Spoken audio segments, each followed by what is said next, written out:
दोस्तों नमस्कार। आपको कोई भी बात की आश्चर्य नहीं होनी चाहिए जो मैं बात कहने जा रहा हूँ, क्योंकि संपूर्ण हिंदुत्व और हिंदू समाज के लिए एक जागृति की बात है।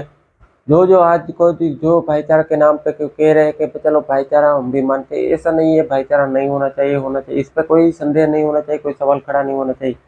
लेकिन जो भाईचारा के नाम पे हिंदुओं को प्रताड़ित करने की जो राजनीतिक साजिश हो रही थी, वो आज एक तरह से भगवा आतंकवाद का रूप दिया जा रहा, तो कोर्ट ने आज तोड़ दिया इसका नैरेटिव, उसकी थ्योरी ध्वस्त कर दी जो कांग्रेस ने रची थी। तो उस बात के हमें हिंदुओं को एकजुट होकर आश्चर्य होनी चाहिए कि जो हम एक राजनीतिक विचारधारा के साथ जुड़े हुए कांग्रेस को वोट दे जाते हैं, कांग्रेस को प्रमोट करते आते रहे जो हिंदू, उसको ये सोचना चाहिए कि जो हम जिसके पीछे खड़े हैं वही पार्टी हमें आतंकवाद बनाने में और आतंकवादी घोषित करने में इतनी साल से लगी रही थी। खास तौर पे आखिरी 10 साल उसको चांस मिला था, जो भगवान करे अच्छा हुआ कि 2014 में सरकार पलट गई, वरना 2014 में भी वही रिपीट आते हैं।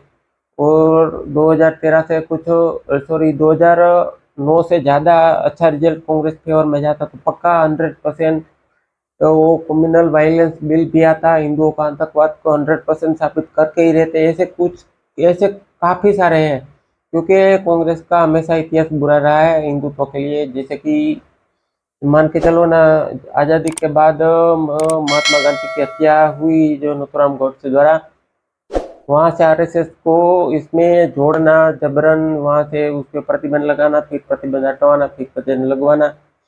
इसके बाद जो कुछ ऐसे घटनाएं बनी, इसमें भी आतंकवाद को छिपाना और आरएसएस और वीएचपी और हिंदुओं को बीच में किसी के उसको बदनाम करने का हिंदू आतंकवाद को तब से ही प्लानिंग चल रही थी। लेकिन इसकी मेन सूत्रधार जो इसको जो पहला स्वरूप देने में कामयाब रहे 2006 या 7 में एनसीपी के नेता शरद पवार जी आए थे। मैं खुल के नाम दे रहा हूँ, जो मैं अकेला नहीं बोल रहा हूँ। शरद पवार जी मुझे माफ़ करना, मैं अकेला नहीं बोल रहा हूँ। सारे मीडिया, सारे यूट्यूब चैनल, सारे न्यूज़ चैनल, सभी तरह आप जगह आपका नाम दिया जा रहा है। सारे न्यूज़पेपर कहीं भी नाम ढूंढ लो, थ्योरी का पहला आवरण करूँ कौन से, तो पहला नाम आपका आएगा। तो कृपया आप पहला जांच पड़ताल करें, बाद में जो मेरे खिलाफ एक्शन लेना है लीजिए। इसी तरह से मैं कह रहा हूँ, इसी सारी जगह पे सुशील कुमार शिंदे, पी चिदम्बरम और पृथ्वीराज चौहान, ऐसे काफ़ी सारे नेता और भी कांग्रेस के रहे जो हिंदुओं को आतंकवाद को घोषित करने में लगे पड़े थे। तो एक बात हिंदुओं को सोचना चाहिए कि इसके पीछे किसका राज है और इसको हमेशा हिंदुओं को आतंकवाद और क्यों करना चाहता है। तो मुझे एक बात का ख्याल आया, क्योंकि जो हिंदू आतंकवाद साबित हो जाए तो हिंदू खुद को हिंदू कहने पे शर्माए, ताकि हिंदू समाज आपस में टूट जाए।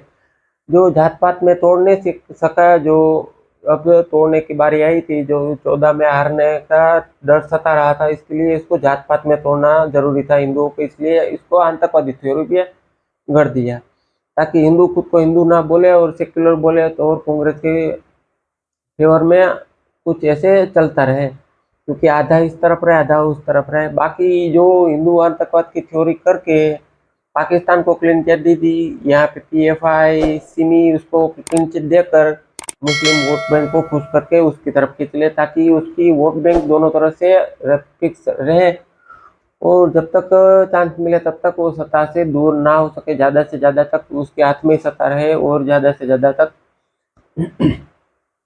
ये हिंदुओं को त्रासमान करता रहे।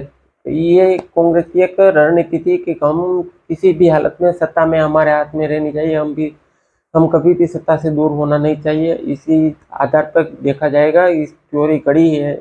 और आगे जाके कभी भी ऐसे सोचना मत कि ये कांग्रेस आगे कभी भी सरकार में आए तो कोई हिंदुत्व वाला काम करे।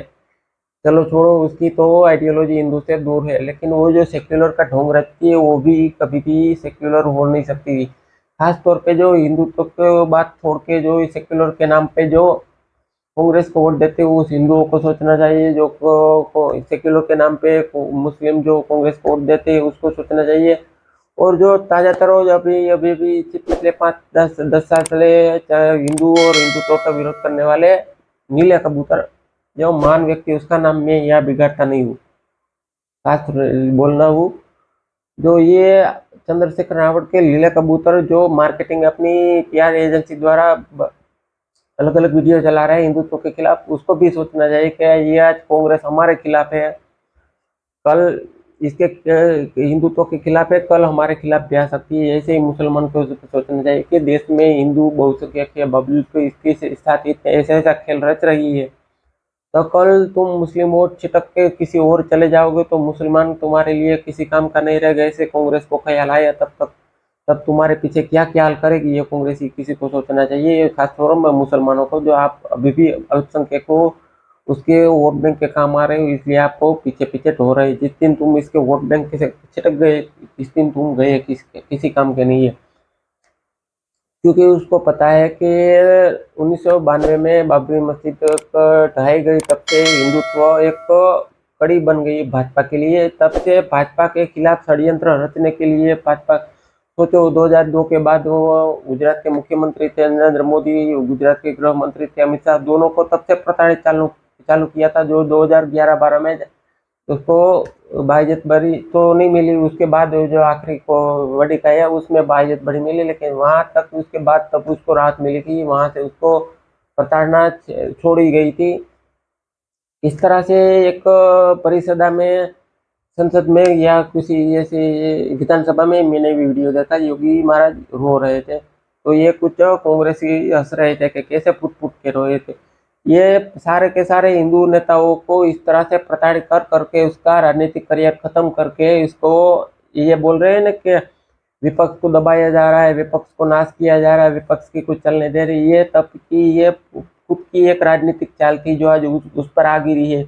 अच्छा मानो मोदी योगी ने आपकी तरह प्रताड़ना नहीं की है, जो तुम प्रताड़ना योगी मोदी शाह ऐसे नेताओं को प्रताड़ना करने चाह रहे थे, जो झूठे केस में फंसा रहे थे, इस तरह से ये इसने नहीं की थी। कांग्रेसियों, आपने भी सोचना चाहिए कि आप किस तरह की चाल चल रहे हो और किस तरह की आप भुगत रहे हो। तो मैं सभी राष्ट्रवादियों और हिंदुत्ववादियों को नमस्कार कर रहा हूँ, प्रणाम कर रहा हूँ कि जो मेरी वीडियो को पूरा देखो, और यहाँ तक देखे हो तो मेरा वीडियो को लाइक करें, शेयर करें, और अवश्य लगे कि आपको क्या क्या राय आपके देना चाहते हो कमेंट अवश्य करें, और वीडियो को ज़्यादा से ज़्यादा शेयर करें। धन्यवाद। जय हिंद, वंदे मातरम, भारत माता की जय।